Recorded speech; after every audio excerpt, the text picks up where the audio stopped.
ನಿಮ್ಮ news room ಪ್ರತಿದಿನ ರಾತ್ರಿ 9 ಗಂಟೆಗೆ. ನ್ಯೂಸ್ ಎಕ್ಸ್‌ಪ್ರೆಸ್ ಅಟ್ 6ಗೆ ಸ್ವಾಗತ. ನಾನು ಸುಷ್ಮಾ. ಗಲಭೆ ಕೇಸ್ನಲ್ಲಿ ಸ್ಫೋಟಕ ಟ್ವಿಸ್ಟ್ ಸಿಕ್ಕಿದ್ದು ಹೇಗೆ? ರಾಷ್ಟ್ರೀಯ ಕಾಂಗ್ರೆಸ್ ಅಸಮಾಧಾನಕ್ಕೆ ಮಲ್ಲಿಕಾರ್ಜುನ ಖರ್ಗೆ ಕಾರಣವಾಗಿದ್ದು ಹೇಗೆ? ಸಿಎಂ ಬಿಎಸ್-ವೈ ವೈಮಾನಿಕ ಸಮೀಕ್ಷೆ ವೇಳೆಯೂ ರಾಜಕೀಯ ಅಸಮಾಧಾನ ಸ್ಫೋಟವಾಗಿದ್ದು ಯಾಕೆ ಅನ್ನೋದನ್ನ ನೋಡೋಣ. ಬೆಂಗಳೂರು ಗಲಭೆ ಕೇಸ್ನಲ್ಲಿ ಸ್ಫೋಟವಾದ ಅಸಲಿ ಸತ್ಯವೇನು? ಅಖಂಡ ವಿರುದ್ಧ ಕತ್ತಿ ಮಸೆದ ಕಾಂಗ್ರೆಸ್ ಕಾರ್ಪೊರೇಟರ್ ಮಾಡಿದ ಮಸಲತ್ತುಗಳು ಏನು? ದ್ವೇಷದ ಜ್ವಾಲೆ ಹಬ್ಬೋಕೆ ಎಸ್ಡಿಪಿಐ ವೇದಿಕೆಯಾಗಿದ್ದು ಹೇಗೆ? ನೋಡೋಣ ಬೆಂಗಳೂರು ಬೆಂಕಿ ನ್ಯೂಸ್ ಎಕ್ಸ್‌ಪ್ರೆಸ್ನಲ್ಲಿ.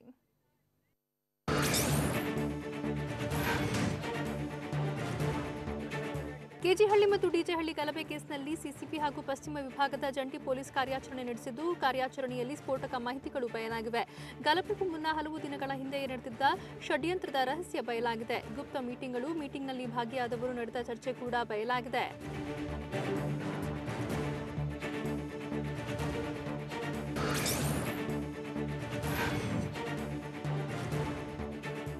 ಗಲಾಟೆ ಕೇಸ್ನಲ್ಲಿ ಉಂಟಾಗಿರುವ ನಷ್ಟವನ್ನು ವಸೂಲಿ ಮಾಡುವ ಸಲುವಾಗಿ ಕ್ಲೇಮ್ ಕಮಿಷನರ್ ಆಗಿ ನಿವೃತ್ತ ಹೈಕೋರ್ಟ್ ನ್ಯಾಯಮೂರ್ತಿಯನ್ನ ನೇಮಕ ಮಾಡುವ ಸಾಧ್ಯತೆ ಇದೆ.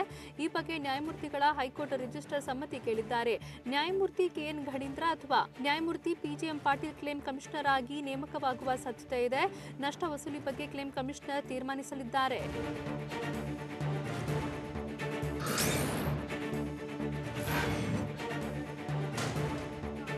ಕೆಜಿಹಳ್ಳಿ ಮತ್ತು ಡಿಜೆಹಳ್ಳಿಯಲ್ಲಿ ನಡೆದ ಗಲಾಟೆ ಕೇಸ್ ತನಿಖೆಯನ್ನ police commissioner Kamal Pant divide ಮಾಡಿದ್ದಾರೆ. ಸಿಸಿಬಿ ಪೂರ್ವ ವಿಭಾಗದ ಪೊಲೀಸರಿಗೆ ತನಿಖೆ ಹಂಚಿಕೆ ಮಾಡಿದ್ದು, ಪ್ರಮುಖ 3 ಎಫ್ಐಆರ್ಗಳನ್ನು ಸಿಸಿಬಿಗೆ ನೀಡಲಾಗಿದೆ.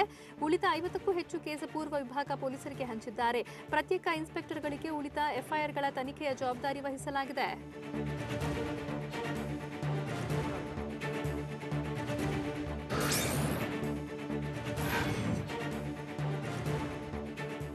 ಶಾಸಕ ಅಖಂಡ ಶ್ರೀನಿವಾಸ್ ಜೆಡಿಎಸ್ ಪಕ್ಷದಿಂದ ಕಾಂಗ್ರೆಸ್ಗೆ ಬಂದವರು. ಹೀಗಾಗಿ ಅವರ ವಿರುದ್ಧ ಸ್ಥಳೀಯ ಮಟ್ಟದ ಕಾರ್ಪೊರೇಟರ್ಗಳು ಅಸಮಾಧಾನ ಹೊಂದಿದ್ರು. ಶಾಸಕರ ವಿರುದ್ಧ ಸಂಚು ರೂಪಿಸಿದವರಿಂದಲೇ ಬೃಹತ್ ಪ್ರತಿಭಟನೆಯ ಸ್ಕೆಚ್ ಸಿದ್ಧವಾಗಿತ್ತು. ಟೆಂಡರ್ಗಳು ಯಾವುದೇ ಮನವಿಗಳಿಗೂ ಸರಿಯಾದ ಬೆಂಬಲ ಇರಲಿಲ್ಲ. ಹೀಗಾಗಿ ಈ ಬಗ್ಗೆ ಅರುಣ್ ಮೊಬೈಲ್ನಿಂದಲೇ ಚರ್ಚೆ ನಡೆದಿದೆ.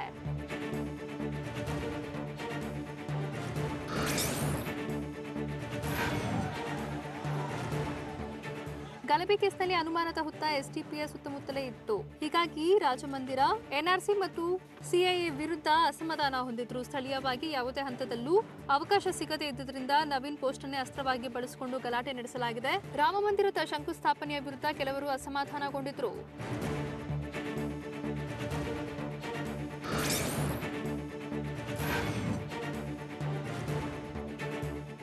ಇನ್ನು ಕೆಲ ಹಬ್ಬಗಳ ನಿಯಮದ ಮೇಲೂ ಪೊಲೀಸರು ನಿರ್ಬಂಧವನ್ನು ವಿಧಿಸಿದ್ರು. ಇದರಿಂದ ಆಕ್ರೋಶಗೊಂಡಿದ್ದ ಕೆಜಿಹಳ್ಳಿ ಮತ್ತು ಡಿಜೆಹಳ್ಳಿಯ ಕೆಲವರು ಪೊಲೀಸರ ವಿರುದ್ಧವೇ ಕತ್ತಿ ಮಸೆಯುತ್ತಿದ್ರು. ಹಬ್ಬದ ವೇಳೆ ಪ್ರಾಣಿದಯಾ ಸಂಘಗಳಿಂದ ದೂರುಗಳು ಹರಿದು ಬಂದಿದ್ವು. ಹೀಗಾಗಿ ಹಲವು ಪ್ರಾಣಿಗಳನ್ನು ಪೊಲೀಸರು ರಕ್ಷಣೆ ಮಾಡಿದ್ರು. ಈ ಕಾರಣದಿಂದ ದೊಡ್ಡ ಪ್ರತಿಭಟನೆಗೆ ನಿರ್ಧರಿಸಿದ್ರಂತೆ.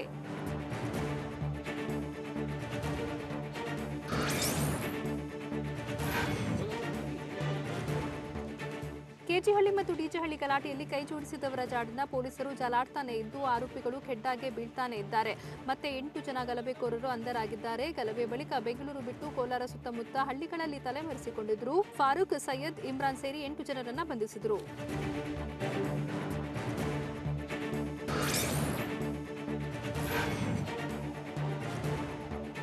ಗಲಭೆ ಕೇಸ್ನಲ್ಲಿ ಪಾಲ್ಗೊಂಡ ಆರೋಪಿಗಳನ್ನ ಒಂದು ಕಡೆ ಪೊಲೀಸರು ಜಾಲಾಡ್ತಿದ್ರೆ, ಮತ್ತೊಂದು ಕಡೆ ಕಾನೂನಿನ ಹೋರಾಟ ಕೂಡ ಖಾಕಿಗೆ ದೊಡ್ಡ ಟೆನ್ಷನ್ ತಂದಿದೆ. ತನಿಖೆ ನಡೆಸುತ್ತಿರುವ ಪೊಲೀಸರಿಗೆ ಒಂದಲ್ಲ ಒಂದು ಸಮಸ್ಯೆ ಎದುರಾಗ್ತಿದ್ದು, ಆರೋಪಿಗಳ ಕುಟುಂಬಸ್ಥರು ರಾಜ್ಯ ಮಾನವ ಹಕ್ಕು ಆಯೋಗಕ್ಕೆ ದೂರು ನೀಡಿದ್ದಾರೆ. ಕೋರ್ಟ್ನಲ್ಲಿ ಹೇಬಿಯಸ್ ಕಾರ್ಪಸ್ ಅರ್ಜಿ ಸಲ್ಲಿಸಿರುವುದು ತಲೆಬಿಸಿ ತಂದಿದೆ.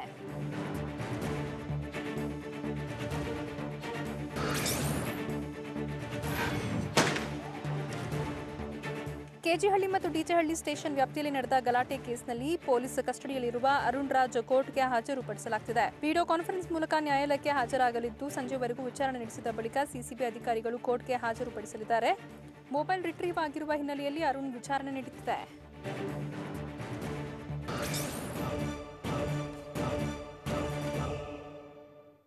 ಕೊರೋನಾದಿಂದ ಆಸ್ಪತ್ರೆ ಸೇರಿರೋ ಎಸ್ಪಿಬಿ ಆರೋಗ್ಯ ಈಗ ಹೇಗಿದೆ? ಕೊರೋನಾ ಗೆದ್ರೂ ಜನ ನೆಮ್ಮದಿಯಾಗಿಲ್ಲ ಯಾಕೆ? ವೈರಸ್ನಿಂದಾಗಿ ದೇವಸ್ಥಾನಗಳಿಗೆ ಎದುರಾಗಿರೋ ಸಂಕಷ್ಟಗಳಾದ್ರೂ ಏನು? ನೋಡೋಣ ಕೊರೋನಾ ಹಾಟ್ಸ್ಪಾಟ್ ಎಕ್ಸ್‌ಪ್ರೆಸ್‌ನಲ್ಲಿ. ಕೆಪಿಸಿಸಿ ಅಧ್ಯಕ್ಷ ಡಿಕೆ ಶಿವಕುಮಾರ್ಗೆ ಕೊರೋನಾ ಸೋಂಕು ಇರುವುದು ದೃಢವಾಗಿದೆ. ಕಳೆದ 4 ದಿನಗಳಿಂದ ಬೆನ್ನು ನೋವು, ಜ್ವರದಿಂದ ಬಳಲ್ತಾ ಇದ್ರು. 2 ದಿನದ ಹಿಂದೆ ಅಷ್ಟೇ ಕೊರೋನಾ ಟೆಸ್ಟ್ ಮಾಡಿಸಿದ್ರು. ಇವತ್ತು ಬಂದ ರಿಪೋರ್ಟ್ನಲ್ಲಿ ಕೊರೋನಾ ಇರುವುದು ದೃಢವಾಗಿದೆ. ವೈರಸ್ ಬಂದಿರೋದ್ರಿಂದಾಗಿ ರಾಜಾಜಿನಗರದ ಸುಗುಣ ಆಸ್ಪತ್ರೆಗೆ ದಾಖಲಾಗಿದ್ದು ಚಿಕಿತ್ಸೆ ಪಡೆಯುತ್ತಿದ್ದಾರೆ.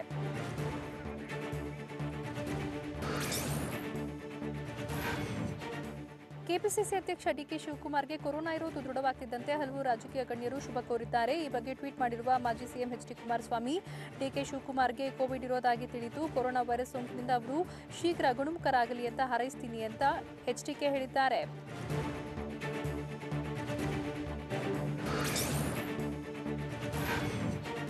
ಖ್ಯಾತ ಹಿನ್ನೆಲೆ ಗಾಯಕ ಎಸ್ಪಿಬಿ ಕೊರೋನಾ ಸೋಂಕಿನಿಂದಾಗಿ ಆಸ್ಪತ್ರೆಗೆ ದಾಖಲಾಗಿದ್ದಾರೆ. ತಮಿಳುನಾಡಿನ ಚೆನ್ನೈನಲ್ಲಿರುವ ಎಂಜಿಎಂ ಆಸ್ಪತ್ರೆಗೆ ದಾಖಲಾಗಿದ್ದು ಎಕ್ಮೋ ಮೆಷಿನ್ ಅಳವಡಿಸಿ ಚಿಕಿತ್ಸೆ ನೀಡುತ್ತಿದ್ದಾರೆ. ಸದ್ಯ ಈಗಲೂ ಎಸ್ಪಿಬಿಗೆ ಕೊರೋನಾ ಚಿಕಿತ್ಸೆ ನೀಡುತ್ತಿದ್ದೀವಿ ಅಂತ ವೈದ್ಯಕೀಯ ಸಿಬ್ಬಂದಿ ಹೇಳಿದ್ದಾರೆ. ಕೊರೋನಾ ಸೋಂಕಿನಿಂದ ಶ್ವಾಸಕೋಶವು ತೀವ್ರವಾಗಿ ಹಾನಿಗೆ ಒಳಗಾಗಿದೆ.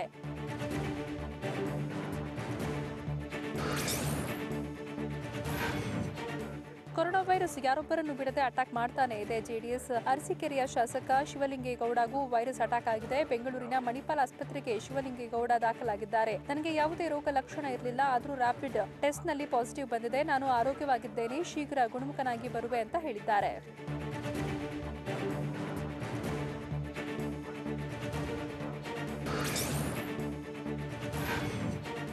ರಾಯಚೂರು ಜಿಲ್ಲೆಯಲ್ಲಿ ಕೊರೋನಾ ವೈರಸ್ನ ನಾಗಾಲೋಟ ಮುಂದುವರೆದಿದ್ದು ಸೋಂಕಿತರ ಸಂಖ್ಯೆ ಲಗಾಮ ಇಲ್ಲದಂತಾಗಿದೆ. ಜಿಲ್ಲೆಯಲ್ಲಿ ಇವತ್ತು ಸುಮಾರು 88 ಜನರಿಗೆ ಸೋಂಕು ಹರಡಿರುವ ಸಾಧ್ಯತೆ ಇದೆ. ದೇವದುರ್ಗದಲ್ಲಿ 26, ಮಾನ್ವಿಯಲ್ಲಿ 25, ರಾಯಚೂರು ಜಿಲ್ಲೆಯಲ್ಲಿ 17, ಸಿಂಧನೂರಿನಲ್ಲಿ 11 ಹಾಗೂ ಲಿಂಗಸಗೂರಿನಲ್ಲಿ 9 ಜನರಿಗೆ ಕೊರೋನಾ ಸೋಂಕು ಕಾಣಿಸಿಕೊಂಡಿದೆ.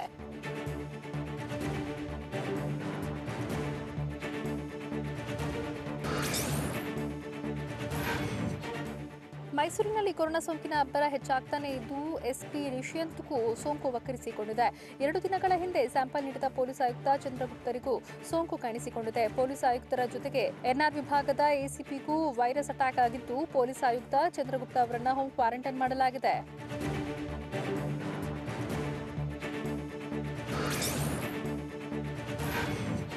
ಕೊರೋನಾ ಗೆದ್ದು ಬಂದ್ರೆ ಸಾಕು, ಬದುಕಿತು ಬಡಜೀವ ಅಂತ ಖುಷಿ ಪಡೋರೆ ಹೆಚ್ಚು. ಆದ್ರೆ ವೈರಸ್ ವಿರುದ್ಧ ಹೋರಾಡಿದ್ರೂ ಸಹ ನೆಮ್ಮದಿ ಇಲ್ಲದಂತಾಗಿದೆ. ಸೋಂಕಿತರಿಗೆ ಕೊರೋನಾಕ್ಕಿಂತ ಮಾನಸಿಕ ಕಾಯಿಲೆಗಳು ಹೆಚ್ಚಾಗ್ತಿವೆ. ಸೋಂಕಿತರಿಗೆ ಸ್ಟಿಗ್ಮಾ, ಡಿಸ್ಕ್ರಿಮಿನೇಷನ್ ಶುರುವಾಗಿದೆ. ಸೋಂಕಿತರನ್ನ ಸಾರ್ವಜನಿಕರು ಕಳಂಕಿತರ ಮನೋಭಾವದಿಂದ ನೋಡ್ತಿದ್ದು ಮಾನಸಿಕ ಹಿಂಸೆಗೆ ಕಾರಣವಾಗಿದೆ.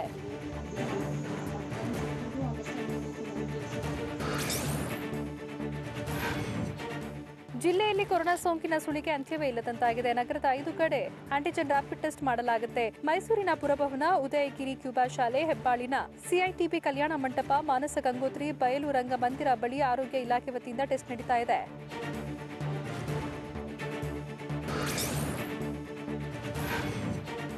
ಕೊರೋನಾ ವೈರಸ್ನಿಂದಾಗಿ ರಾಜ್ಯದ ಟಾಪ್ 20 ದೇವಸ್ಥಾನಗಳಿಗೆ ಶಾಕ್ ಎದುರಾಗಿದೆ. ಕೋಟಿ ಆದಾಯ ಬರುತ್ತಿದ್ದ ದೇವಸ್ಥಾನಗಳಿಗೆ ಹೊಡೆತ ಬಿದ್ದಿದೆ. ಕಳೆದ ವರ್ಷ 317 ಕೋಟಿ ಆದಾಯ ಗಳಿಸಿದ್ದ ದೇವಸ್ಥಾನಗಳು ಕಳೆದ 4 ತಿಂಗಳಲ್ಲಿ ಕೇವಲ 18 ಕೋಟಿ ಆದಾಯ ಪಡೆದಿವೆ.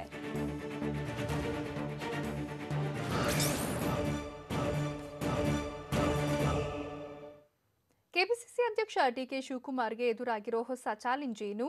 ಕಾಂಗ್ರೆಸ್ ನಾಯಕತ್ವದ ಬಗ್ಗೆ ಕಿಡಿ ಹೊತ್ತಿಸಿದ ಪತ್ರದಲ್ಲಿ ಮೊಯ್ಲಿ ಹೇಳಿರೋದೇನು? ಬಿಬಿಎಂಪಿ ಮೇಯರ್ ವಿರುದ್ಧ ಬಿಜೆಪಿ ಶಾಸಕರು ಕೆಂಡಾಮಂಡಲರಾಗಿದ್ದು ಯಾಕೆ?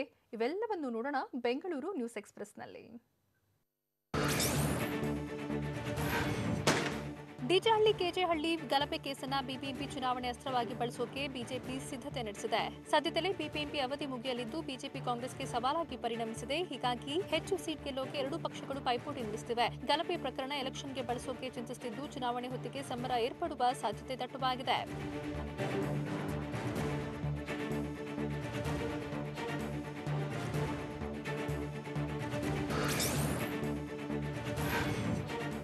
ಹೈಕಮಾಂಡ್ಗೆ ಕಾಂಗ್ರೆಸ್ ನಾಯಕರ ಪತ್ರ ವಿಚಾರಕ್ಕೆ ಸಂಬಂಧಿಸಿದಂತೆ ಕೈ ನಾಯಕ ಎನ್ ವೀರಪ್ಪ ಮೊಯ್ಲಿ ಪ್ರತಿಕ್ರಿಯಿಸಿದ್ದಾರೆ. ಕಾಂಗ್ರೆಸ್ಗೆ ಶಕ್ತಿ ತುಂಬಲು ನೇರವಾಗಿ ಮನವಿ ಸಲ್ಲಿಸಿದ್ವು. ಸೋನಿಯಾ ಗಾಂಧಿಗೆ ಸಲ್ಲಿಸಿದ ಪತ್ರಕ್ಕೆ ನಾನು ಸಹಿ ಹಾಕಿದ್ದೆ, ಆದರೆ ನಾಯಕತ್ವದ ಬಗ್ಗೆ ಪ್ರಶ್ನಿಸಿಲ್ಲ. ಪತ್ರ ಲೀಕ್ ಆದ ಬಗ್ಗೆ ತನಿಖೆ ಆಗಬೇಕು, ಲೀಕ್ ಮಾಡಿದವರಿಗೆ ಶಿಕ್ಷೆ ಆಗಬೇಕು ಅಂತ ವೀರಪ್ಪ ಮೊಯ್ಲಿ ತಿಳಿಸಿದ್ದಾರೆ.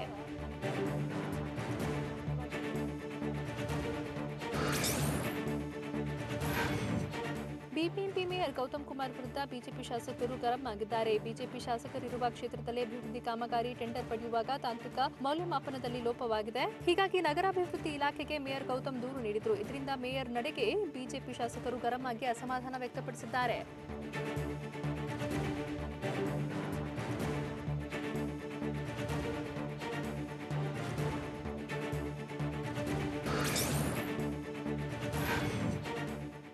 4 ಐಎಎಸ್ ಅಧಿಕಾರಿಗಳನ್ನು ವರ್ಗಾವಣೆಗೊಳಿಸಿ ರಾಜ್ಯ ಸರ್ಕಾರ ಆದೇಶ ಹೊರಡಿಸಿದೆ. ವರ್ಗಾವಣೆಯಾಗಿದ್ದ 9 ಐಎಎಸ್ ಅಧಿಕಾರಿಗಳಿಗೆ ಸರ್ಕಾರ ಸ್ಥಳ ನಿಯೋಜಿಸಿದೆ. ಬಳ್ಳಾರಿ ಜಿಲ್ಲಾ ಪಂಚಾಯಿತಿ ಸಿಇಒ ಆಗಿ ಕೆಆರ್ ನಂದಿನಿ ನಿಯೋಜಿಸಲಾಗಿದೆ. ಮಂಗಳೂರು ಮಹಾನಗರ ಪಾಲಿಕೆ ಆಯುಕ್ತರ ಸ್ಥಾನವನ್ನು ಅಕ್ಷಯ್ ಶ್ರೀಧರ್ಗೆ ನೀಡಲಾಗಿದೆ. ಅಲ್ಲದೆ ಉಳಿದ ಅಧಿಕಾರಿಗಳಿಗೂ ಸ್ಥಳ ನಿಯೋಜಿಸಲಾಗಿದೆ.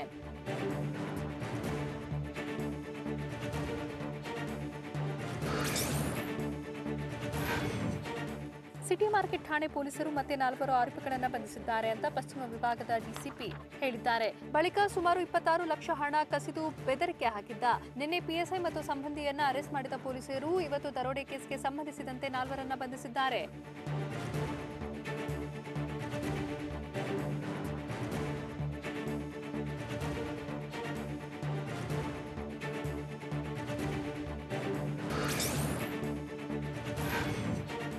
ಬಿಬಿಎಂಪಿ ಸಹಾಯಕ ಇಂಜಿನಿಯರ್ ಸೇರಿ 4ರ ಮನೆ ಮೇಲೆ ಎಸಿಬಿ ಆಫೀಸರ್ ದಾಳಿ ನಡೆಸಿದ್ದಾರೆ. ಅಕ್ರಮ ಟಿಡಿಆರ್ ಹಗರಣ ಕೇಸ್ಗೆ ಸಂಬಂಧಪಟ್ಟಂತೆ ದಾಳಿ ನಡೆದಿದೆ. ಹೀಗಾಗಿ ಎಚ್ಎಸ್ಆರ್ ಲೇಔಟ್ನಲ್ಲಿರೋ ಎಇ ದೇವರಾಜ್ ಮನೆಯಲ್ಲಿ ಎಸಿಬಿ ಟೀಮ್ ದಾಖಲೆಗಳ ಪರಿಶೀಲಿಸುತ್ತಾ ಇದೆ. ಅಲ್ಲದೆ ಮಧ್ಯವರ್ತಿಗಳಾದ ನಾಗೇಶ್, ನಾಗರಾಜು ಅನ್ನೋರ ಮನೆ ಮೇಲೂ ದಾಳಿ ನಡೆದಿದೆ.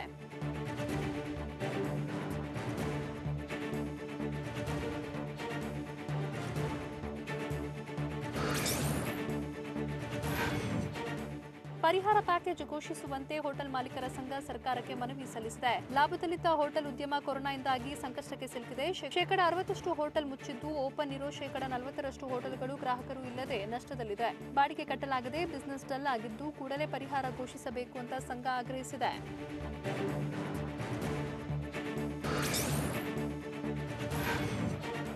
ಕಮ್ಮನಹಳ್ಳಿಯಲ್ಲಿರೋ ಖಾಸಗಿ ಆಸ್ಪತ್ರೆಯೊಂದರ ಮುಂದೆ ಮೃತ ಯುವಕನೋರ್ವರ ಸಂಬಂಧಿಕರು ಆಕ್ರೋಶ ವ್ಯಕ್ತಪಡಿಸಿದ್ದಾರೆ. ಆಸ್ಪತ್ರೆ ಸಿಬ್ಬಂದಿ 18 ಲಕ್ಷ ಬಿಲ್ ಮಾಡಿದ್ದು, ಈಗಾಗಲೇ 10 ಲಕ್ಷ ಬಿಲ್ ಪಾವತಿ ಮಾಡಿದ್ದೇವೆ. ಕಳೆದ 1 ತಿಂಗಳಿಂದ ಚಿಕಿತ್ಸೆ ನೀಡಿ ಯುವಕ ಇವಾಗ ಮೃತಪಟ್ಟಿದ್ದಾನೆ ಅಂತ ಹೇಳಿದ್ದಾರೆ. ಅಂತ ಪೋಷಕರು ಗರಂ ಆಗಿದ್ದಾರೆ. ಸೋಂಕು ತಗುಲಿದೆ ಅಂತ ಮೃತದೇಹ ಕೊಡ್ತಿಲ್ಲ ಅಂತ ಆರೋಪಿಸಿದ್ದಾರೆ. ನೆರೆ ಪ್ರವಾಹದ ವೈಮಾನಿಕ ಸಮೀಕ್ಷೆಯಲ್ಲಿ ಡಿಸಿಎಂ ಲಕ್ಷ್ಮಣ್ ಸವದಿಯನ್ನೇ ಕಡೆಗಣಿಸಿದ್ದು ಯಾಕೆ? ಪ್ರವಾಸದ ರಾಜಕೀಯದಿಂದ ಬಿಜೆಪಿಗೆ ಇರುಸು ಮುರುಸು. ಗಣಪತಿ ಕೂರಿಸುವ ವಿಚಾರದಲ್ಲಿ ಸರ್ಕಾರದ ವಿರುದ್ಧ ಸೌಂಡ್ ಮಾಡಿದ್ದೇಕೆ ಪ್ರಮೋದ್ ಮುತಾಲಿಕ್? ಇಂಥ ಕೌತುಕದ ಸುದ್ದಿಗಳನ್ನು ನೋಡೋಣ ಸ್ಟೇಟ್ ನ್ಯೂಸ್ ಎಕ್ಸ್‌ಪ್ರೆಸ್‌ನಲ್ಲಿ.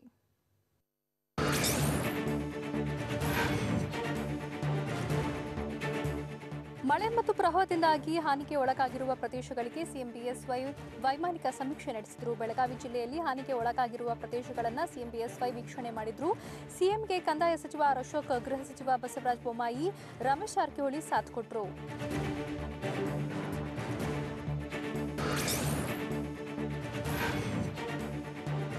ಮಳೆ ಹಾನಿ ಬಗ್ಗೆ ಕೇಂದ್ರ ಸರ್ಕಾರಕ್ಕೆ ವರದಿ ಸಲ್ಲಿಸಿಲ್ಲ. ಸದ್ಯ ಸಮೀಕ್ಷೆ ನಡೆಯುತ್ತಿದ್ದು ಎಲ್ಲ ಮಾಹಿತಿ ಸಂಗ್ರಹಿಸಿ ಕೇಂದ್ರಕ್ಕೆ ವರದಿ ನೀಡ್ತೀವಿ ಅಂತ ಸಿಎಂ ಬಿಎಸ್ವೈ ಹೇಳಿದರು. ಬೆಳಗಾವಿಯಲ್ಲಿ ಮಾತನಾಡಿದ ಸಿಎಂ ಬಿಎಸ್ವೈ, ಬೆಳೆ ಹಾನಿಗೆ ಪರಿಹಾರ ನೀಡೋಕೆ ಅಧಿಕಾರಿಗಳಿಗೆ ಸೂಚಿಸಿದ್ದೇನೆ. ಎನ್ಡಿಆರ್ಎಫ್ ಮಾರ್ಗಸೂಚಿಯಂತೆ ಪರಿಹಾರ ವಿತರಣೆ ಮಾಡೋದಾಗಿ ಹೇಳಿದರು.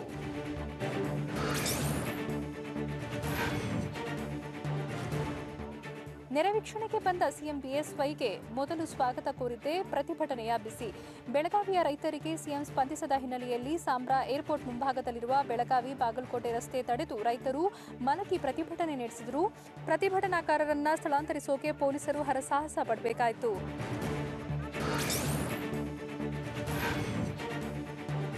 ಸಿಎಂ ಬಿಎಸ್ವೈ ಡಿಸಿಎಂ ಲಕ್ಷ್ಮಣ್ ಸವದಿಯನ್ನ ಬಿಟ್ಟು ವೈಮಾನಿಕ ಸಮೀಕ್ಷೆ ನಡೆಸಿದ್ದಾರೆ. ಸಾಂಬ್ರಾ ವಿಮಾನ ನಿಲ್ದಾಣದಲ್ಲಿ ಡಿಸಿಎಂ ಲಕ್ಷ್ಮಣ್ ಸವದಿಯನ್ನ ಬಿಟ್ಟು ಸಿಎಂ ಬಿಎಸ್ವೈ ರಮೇಶ್ ಜಾರಕಿಹೊಳಿಯನ್ನ ಕರೆದೊಯ್ದರು. ಬಳಿಕ ಸಾಂಬ್ರಾ ವಿಮಾನ ನಿಲ್ದಾಣದಿಂದ ಬೆಳಗಾವಿಯ ನಿವಾಸಕ್ಕೆ ಡಿಸಿಎಂ ಲಕ್ಷ್ಮಣ್ ಸವದಿ ತೆರಳಿದ್ರು. ಇದು ಜಿಲ್ಲಾ ರಾಜಕೀಯ ವಲಯದಲ್ಲಿ ಬಿಸಿ ಬಿಸಿ ಚರ್ಚೆಗೆ ಕಾರಣವಾಗಿದೆ.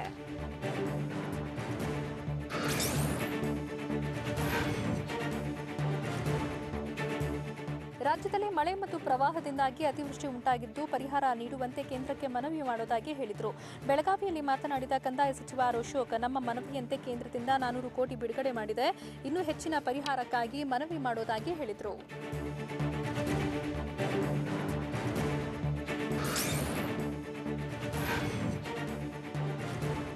ಬೆಳಗಾವಿ ಗಡಿಯಲ್ಲಿ ಶಿವಸೇನೆ ಪುಂಡಾಟ ಮುಂದುವರೆದಿದೆ. ಶಿವಾಜಿ ಪ್ರತಿಮೆ ಸ್ಥಾಪನೆಗೆ ಒತ್ತಾಯಿಸಿ ಶಿವಸೇನೆ ಪುಂಡಾಟಿಕೆ ಮುಂದುವರೆಸಿದ್ದು, ಮನಗುತ್ತಿ ಗ್ರಾಮದಲ್ಲಿ ತೆರವುಗೊಳಿಸಿರುವ ಶಿವಾಜಿ ಪ್ರತಿಮೆ ಸ್ಥಾಪಿಸುವಂತೆ ಆಗ್ರಹಿಸಿದ್ದಾರೆ.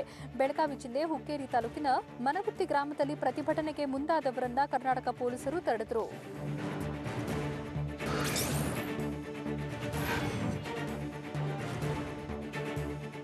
ಗಣಪತಿ ಮಂಟಪಗಳಲ್ಲಿ ಸೌಂಡ್ ಸಿಸ್ಟಮ್ ಬಳಕೆಗೆ ಅನುಮತಿ ವಿಚಾರಕ್ಕೆ ಸಂಬಂಧಿಸಿದಂತೆ ರಾಜ್ಯ ಸರ್ಕಾರಕ್ಕೆ ಶ್ರೀರಾಮ ಸೇನೆ ಮುಖ್ಯಸ್ಥ ಪ್ರಮೋದ್ ಮುತಾಲಿಕ್ ಸವಾಲು ಎಸೆದಿದ್ದಾರೆ. ಧಾರವಾಡದಲ್ಲಿ ಮಾತನಾಡಿದ ಮುತಾಲಿಕ್, ನಾಳೆಯಿಂದ ಎಲ್ಲ ಗಣಪತಿ ಮಂಟಪದಲ್ಲಿ ಸೌಂಡ್ ಸಿಸ್ಟಮ್ ಹಾಕ್ತೀವಿ, ಅರೆಸ್ಟ್ ಮಾಡೋದಾದ್ರೆ ಮಾಡಿ, ಇನ್ನು 11 ದಿನದವರೆಗೂ ಅವಕಾಶ ಇದೆ ಅಂತ ಮುತಾಲಿಕ್ ಹೇಳಿದ್ರು.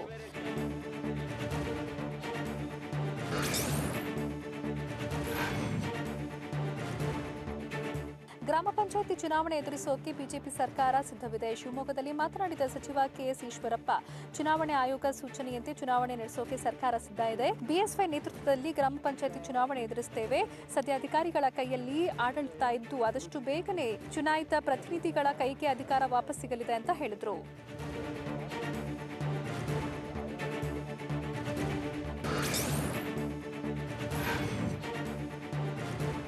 ನಗರಸಭೆ ಸಿಬ್ಬಂದಿ ಮತ್ತು ಸಾರ್ವಜನಿಕರ ನಡುವೆ ವಾಗ್ವಾದ ನಡೆದ ಘಟನೆ ಚಿಕ್ಕಮಗಳೂರು ನಗರದಲ್ಲಿ ನಡೆದಿದೆ. ಎಂಜಿ ರಸ್ತೆಯ ಫುಟ್ಪಾತ್ ತೆರವು ವೇಳೆ ಮಹಿಳೆಯರೊಂದಿಗೆ ನಗರಸಭೆ ಸಿಬ್ಬಂದಿ ಅನುಚಿತ ವರ್ತನೆ ಮಾಡಿದ್ದಾರೆ ಅನ್ನೋ ಆರೋಪ ಇದೆ. ಹೀಗಾಗಿ ನಗರಸಭೆ ಆಯುಕ್ತರು, ಸಿಬ್ಬಂದಿ ಮೇಲೆ ಸಾರ್ವಜನಿಕರು ಆಕ್ರೋಶ ವ್ಯಕ್ತಪಡಿಸಿದರು. ಸ್ಥಳದಲ್ಲಿ ಬಿಗುವಿನ ವಾತಾವರಣ ಇದ್ದಿದ್ದರಿಂದ ಪೊಲೀಸರು ಪರಿಸ್ಥಿತಿ ತಿಳಿಗೊಳಿಸಿದರು.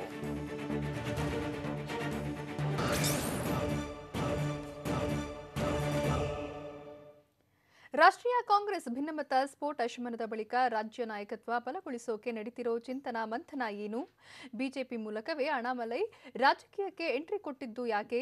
ಸಿನಿಮಾ ನಿರ್ಮಾಣಕ್ಕೆ ಹೊಸ ಮಾರ್ಗಸೂಚಿಗಳು ಏನು? ಇವೆಲ್ಲವನ್ನು ನೋಡೋಣ ನ್ಯಾಷನಲ್ ನ್ಯೂಸ್ ಎಕ್ಸ್‌ಪ್ರೆಸ್‌ನಲ್ಲಿ.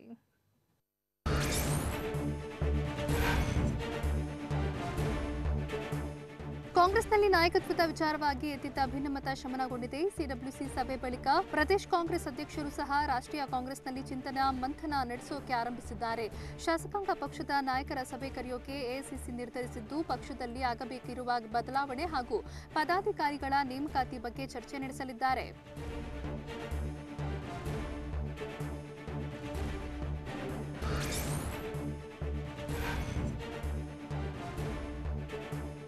ಕಾಂಗ್ರೆಸ್ ಪಕ್ಷದ ಆಂತರಿಕ ಬಂಡಾಯಕ್ಕೆ ರಾಜ್ಯಸಭಾ ಸದಸ್ಯರಾಗಿ ಖರ್ಗೆ ನೇಮಕ ಮಾಡಿದ್ದು ಕೂಡ ಕಾರಣ. ರಾಹುಲ್ ಗಾಂಧಿ ಕರ್ನಾಟಕದ ರಾಜ್ಯಸಭಾ ಟಿಕೆಟ್ ಅನ್ನ ರಾಜೀವ್ ಗೌಡಗೆ ನೀಡೋಕೆ ಬಯಸಿದ್ರು. ಜೊತೆಗೆ ಲೋಕಸಭಾ ಕಾಂಗ್ರೆಸ್ ನಾಯಕರಾಗಿ ಅಧೀರ್ ರಂಜನ್ ಚೌಧರಿ ನೇಮಕ ಅಸಮಾಧಾನಕ್ಕೆ ಕಾರಣ. ಶಶಿ ತರೂರ್, ಮನೀಶ್ ತಿವಾರಿ ಲೋಕಸಭಾ ಕಾಂಗ್ರೆಸ್ ನಾಯಕರಾಗೋಕೆ ಬಯಸಿದ್ರು.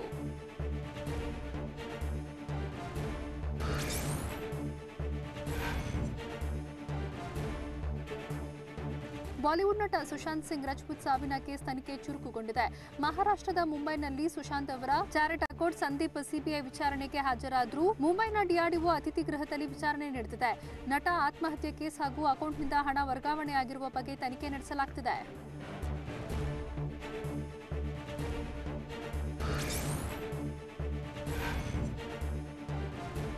ಕರ್ನಾಟಕ ಪೊಲೀಸ್ ಇಲಾಖೆಯ ಸಿಂಗಂ ಎಂದೇ ಹೆಸರಾಗಿದ್ದ ನಿವೃತ್ತ ಐಪಿಎಸ್ ಅಧಿಕಾರಿ ಕೆ ಅಣ್ಣಾಮಲೈ ಇಂದು ಬಿಜೆಪಿ ಸೇರ್ಪಡೆಯಾಗಿದ್ದಾರೆ. ದೆಹಲಿಯಲ್ಲಿ ನಡೆದ ಕಾರ್ಯಕ್ರಮದಲ್ಲಿ ಪಕ್ಷದ ಪ್ರಧಾನ ಕಾರ್ಯದರ್ಶಿ ಪಿ ಮುರಳೀಧರನ್ ರಾವ್, ತಮಿಳುನಾಡು ಬಿಜೆಪಿ ಅಧ್ಯಕ್ಷ ಮುರುಗನ್ ಸಮ್ಮುಖದಲ್ಲಿ ಬಿಜೆಪಿ ಸೇರ್ಪಡೆಯಾಗಿದ್ದಾರೆ. ತಮಿಳುನಾಡು ರಾಜಕಾರಣದಲ್ಲಿ ಕೆ ಅಣ್ಣಾಮಲೈ ಸಕ್ರಿಯರಾಗಲಿದ್ದಾರೆ.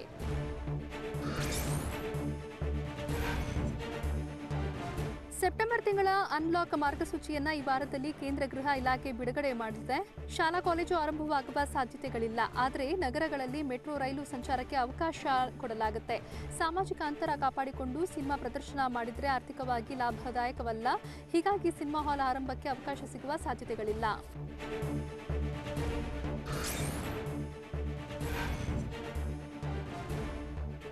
ಕೊರೋನಾ ವೈರಸ್ನಿಂದಾಗಿ ಆಸ್ಪತ್ರೆಯಲ್ಲಿ ಚಿಕಿತ್ಸೆ ಪಡೆಯುತ್ತಿದ್ದ ಲವ್ ಅಗರ್ವಾಲ್ ಸೋಂಕಿನಿಂದ ಗುಣಮುಖರಾಗಿದ್ದಾರೆ. ಕೇಂದ್ರ ಆರೋಗ್ಯ ಇಲಾಖೆಯ ಜಂಟಿ ಕಾರ್ಯದರ್ಶಿಯಾಗಿರುವ ಲವ್ ಅಗರ್ವಾಲ್ಗೆ ಸೋಂಕು ಕಾಣಿಸಿಕೊಂಡಾಗಿಂದ ಕರ್ತವ್ಯಕ್ಕೆ ಹಾಜರಾಗಕ್ಕೆ ಆಗಿರಲಿಲ್ಲ. ಈಗ ಗುಣಮುಖರಾಗಿದ್ದು ನಾಳೆಯಿಂದ ಲವ್ ಅಗರ್ವಾಲ್ ಕೆಲಸಕ್ಕೆ ಹಾಜರಾಗಲಿದ್ದಾರೆ.